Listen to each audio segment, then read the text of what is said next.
Hello guys, hello Earth Signs, Virgo, Capricorn, and Taurus. Welcome dito sa aking channel, Kapalaran 888. Welcome. Alamin natin kung anong messages, vibration, gabay, energy para sa lahat ng Virgo, Capricorn, and Taurus sa araw na ito. Meron kang official person, number 22. Number 2 din, wow. And then number 24. Earth Signs, Virgo, Capricorn, and Taurus. Ang dami mong number 2. 4. So, ibig sabihin yan, balanse. Posibleng magkakaroon ka ng balanse sa buhay mo. So, if ever man na naghihintay ka ng balance sa buhay mo, sinasabi ng baraha dito na posibleng ang araw na ito ay may balanse na darating sa buhay mo. It's either partnership sa business, partnership sa relationship, pwedeng may relationship na magsisimula sa iyo ngayon, or if you're with someone else, like next level na yung relationship yung dalawa, or posibleng sinasabi ng baraha sa'yo dito na ini-encourage ka ng ating baraha na kailangan mong mamuhay ng balanse, ng peaceful and then harmonious. Kailangan mo din magtiwala sa sarili mo. Tiwala to official person. Magtiwala ka sa sarili mo. Okay? And yung ambition mo nandito.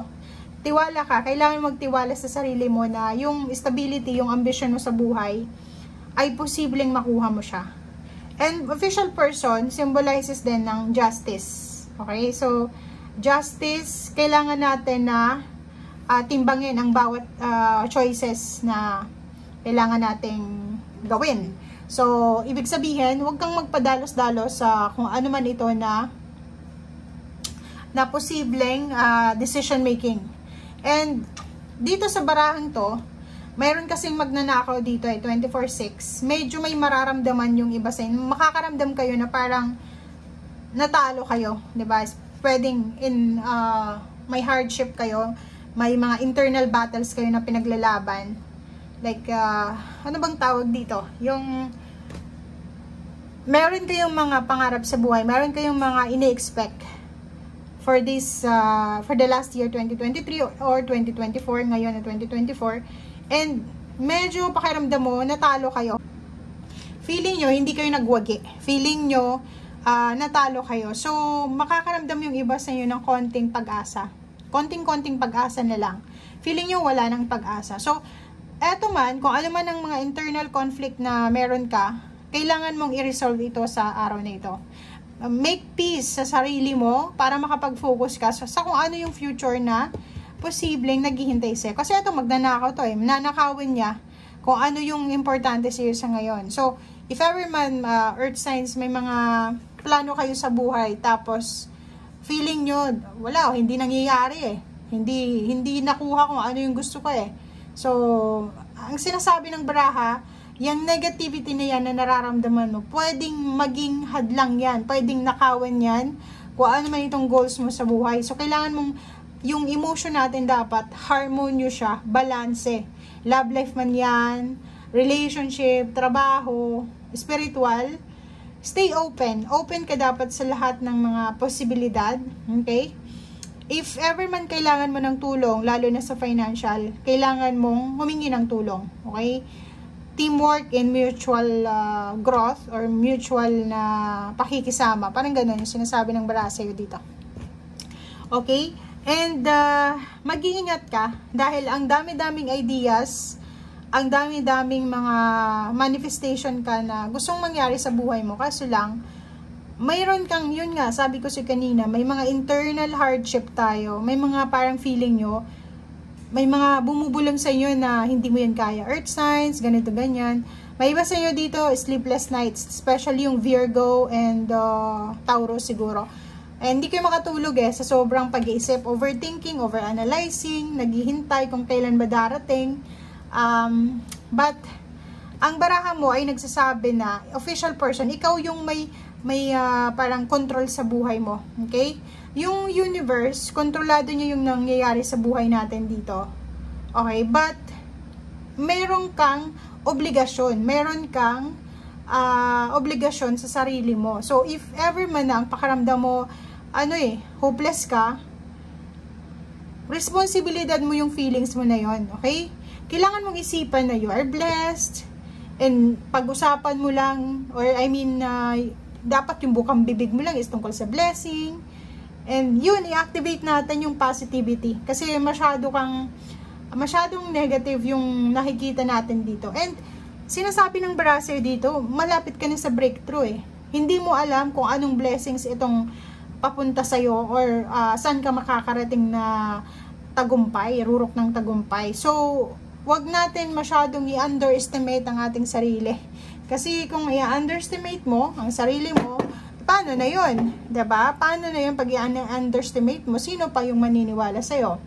So, ano man itong stress na nararamdaman mo, like stress ka sa pag-aaral, stress ka sa negosyo, stress ka sa relationship, sinasabi ng barahan na ito ay mawawala na and mapapalitan to ng sobrang biyaya, huge blessings and prosperity. Okay? So, wag kang masyadong maging nega kasi kulang yung salitang blessing, sa blessing talaga na darating sa buhay mo. So, trust yourself, trust the divine timing. Lahat ng plano mo, lahat ng dreams mo ay makukuha mo yan. Have faith lang sa abilidad natin. And magtiwala ka na ma-align din yung lahat ng plano mo sa kagustuhan ng ating Panginoon. Okay? Stay patient and maintain a positive mindset on your path. Okay? So, yun. In general, yun na sinasabi ko. So, for example, naghihintay ka ng promotion, naghihintay ka ng salary increase, naghihintay ka ng changes sa iyong financial relationship, naghihintay ka ng proposal, wedding proposal, naghihintay ka ng kung ano man tong hinihintay mo sa relationship. Stay patient, okay? Be patient. Stay patient and maintain a positive mindset. Okay? Kasi parating na to. Huwag mong hahayaan na yung negative thoughts mo, nakawin niya yung blessings or yung success na parating sa'yo. Kasi sayang.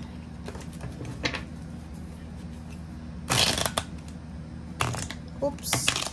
Oops. Pasensya na guys, masakit kasi to. May sugat kasi ako, hindi ko mahawakan yung cards.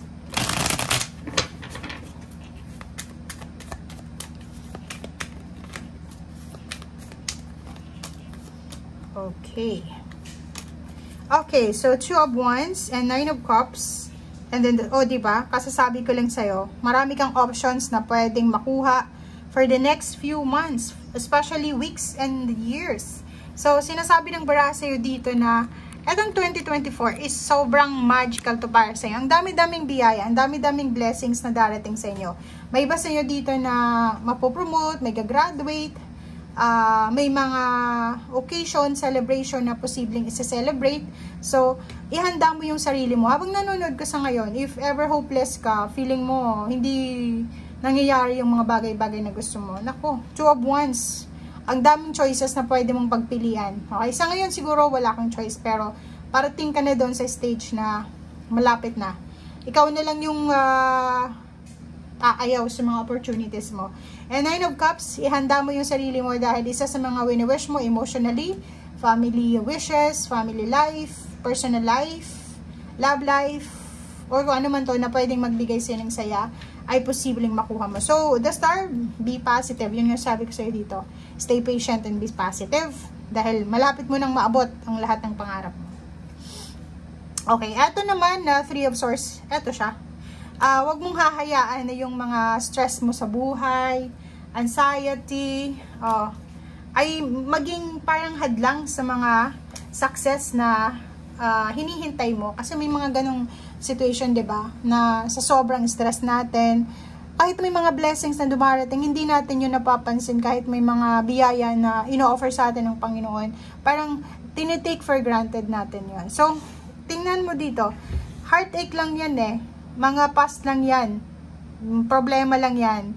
Kaya mo yan na i-erase. Kasi yung parating sa'yo, kung ano man tong hinihintay mo, ay parating na siya. 9 of Pentacles is, eto siya, the star. Financial, prosperity, financial achievements, emotional achievements. So, ibig sabihin yan, perfect blessings ito para sa'yo. Emotional, financial, yun lang naman yung minimithi mo, diba? Yung magkaroon ka ng stability sa financial, and at the same time, emotional. So, etong barahan to, lahat nagsasabi sa'yo na parating na itong emotional and financial stability sa buhay mo.